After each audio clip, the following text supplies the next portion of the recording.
इस बीच एक और बड़ी खबर युद्ध से जुड़ी हुई आ रही है। फिलिस्तीन में ईरानी मिसाइल गिरी है। ये बड़ी खबर, हाइफा में ये ईरानी मिसाइल गिरी।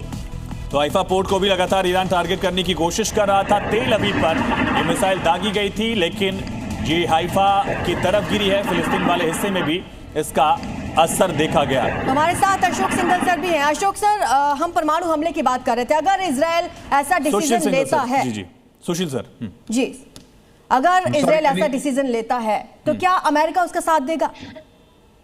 देखिए, बात यह है कि पहली बात तो इजराइल को इस तरह का डिसीजन लेना कोई आसान काम नहीं है, क्योंकि जब कहना बहुत आसान होता है कि हम न्यूक्लियर अटैक कर देंगे, उसके जो रिपरकशंस हैं, जो कि हमने देख चुके हैं कि जब एक अभी तक इतिहास में केवल एक अटैक इस तरह का हुआ है, तो और उसमें उनके रिपरकशंस अभी तक हम उसके देख रहे हैं कि जो हो रहा है चेरनोबिल में वो एक्सीडेंट हुआ, उसके हम रिजल्ट अभी तक देख रहे हैं। होने का तो खैर कुछ भी हो सकता है, लेकिन इस तरह का जो भी डिसीजन लिया जाएगा मेरे ख्याल से, अगर कोई देश लेता है तो उसको मालूम है कि वो ना केवल उनको खत्म करेगा, बल्कि वो खुद भी खत्म उसके साथ में हो जाएंगे।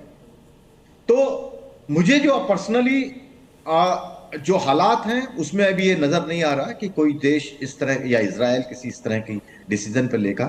लेकिन यस, एक पॉसिबिलिटी जो मुझे नजर आ रही है डर्टी बॉम्ब की, एक कि कोई देश डर्टी बॉम्ब इस्तेमाल कर सकता है, क्योंकि उसके जो रिपरकशंस होते हैं, उसका जो फैलाव होता है, उसका प्रदूषण का, वो एक लिमिटेड एरिया में होता है। तो उसकी संभावना, क्योंकि अगर आपको याद हो तो डिप्लीटेड इम्यूनिशन जो है न्यूक्लियर यूज किए गए जा चुके हैं पहले भी कुछ लड़ाइयों में, तो ऑलरेडी इसके एक्सपेरिमेंट हो चुका है।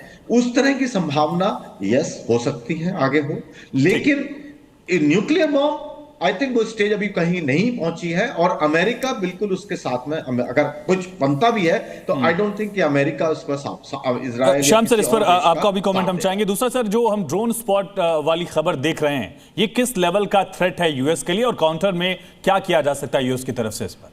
अगर ये ड्रोन वहां दिखा है और मीडिया रिपोर्ट है, और जैसा हम कह रहे हैं कि उन्होंने इसके लिए काउंटरिंग भी शुरू कर दिया, आवास स्थान बदलना है, तो एक बहुत गंभीर मामला है। वैसे देखिए, ये मैं वैसे कहूं तो ये छिटपुट घटना ही मानता हूं, क्योंकि यहां से ड्रोन का अटैक ईरान से तो वहां पॉसिबल नहीं है। जैसे रशिया में हुआ था, ट्रक पे डाल के उन्होंने मार दिया था इनलैंड में जाके। इस तरह की जो घटनाएं होती हैं, ये कोई भी कंट्री देखिए किसी को भी कर सकता है। लेकिन हाँ, मिलिट्री इंस्टॉलेशंस के ऊपर से गुजरना, ड्रोन्स का खतरा, इसी से जुड़ी एक बड़ी खबर सर बता दी, फिर लौटते हैं आपके पास। वॉशिंगटन के ऊपर ड्रोन देखे गए हैं, जिस बड़ी खबर का लगातार हम जिक्र कर रहे हैं, और ट्रंप को इसको लेकर ब्रीफ किया गया है। तो ट्रंप ने हाई लेवल मीटिंग भी बुला ली है, साथ ही मिलिट्री बेस के ऊपर जो ड्रोन देखे गए हैं उसके बाद अब डिसीजन लिया जा रहा है। अमेरिकी मीडिया के हवाले से ये बड़ी खबर आ रही है कि ट्रंप ने हाई लेवल मीटिंग बुलाई है, यानी कि वहां विदेश मंत्री और रक्षा मंत्री के घर के ऊपर भी इस तरह से ड्रोन स्पॉट किया गया। और बड़ी बात यह है कि एक बेस जहां ये ड्रोन स्पॉट किया गया है, वहां पर एयरफोर्स वन, यानी कि डोनाल्ड ट्रंप जिस विमान से सफर करते हैं, जो सबसे अभेद किला माना जाता है, अपने आप में एक पूरा